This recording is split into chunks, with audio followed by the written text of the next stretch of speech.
Dhaka medical college হাসপাতালে bed না পেয়ে রোগীদের চিকিৎসা নিতে হচ্ছে হাসপাতালের মেঝেতে। ডেঙ্গুর প্রকোপ বাড়ায় হাসপাতালে বেড়েছে ডেঙ্গুর রোগীর সংখ্যা।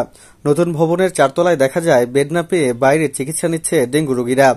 মশারি ছাড়া দেখা গেছে অনেক রোগীকে। শুধু নতুন ভবনের এই 4 তলায় নয়, গোটা ঢাকা মেডিকেল কলেজের চিত্রই এমন। জ্বর তো বেশি বলতে 160 ডিগ্রি থাকতো, 4-5 এরকম। এখন আছে এই যে পেট ফাঁপা ব্যথা আছে আর কি। পরিবেশ তো ভালোই, কিন্তু আসলে আমি ইতিমধ্যে একটু ফেনে গেছিলাম। এখন ওইখান থেকে হচ্ছে কিনা, আর মশার কামড় তো আসলে বলা যায় না যে আসলে কোন জায়গা থেকে হইলো।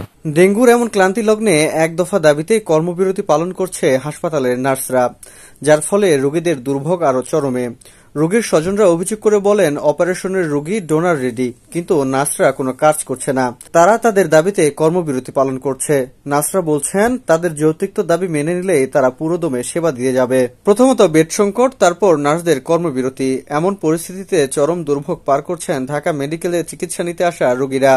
অনেকে বলছেন, আমাদের আর্থিক অবস্থা ভালো থাকলে তো প্রাইভেটে দেখাতাম।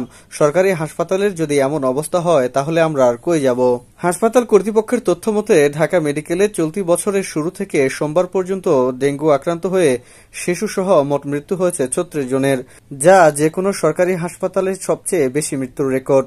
আর এখন পর্যন্ত মোট ভর্তি হয়েছে 1732 জন। বর্তমানে শিশুসহ মোট রোগী রয়েছে 136 জন। অক্টোবরের প্রথম সপ্তাহে ডেঙ্গুতে মৃত্যু হয়েছে 25 জনের। একদিনে সর্বোচ্চ 8 জনের মৃত্যু হয়েছে গত 2 অক্টোবর।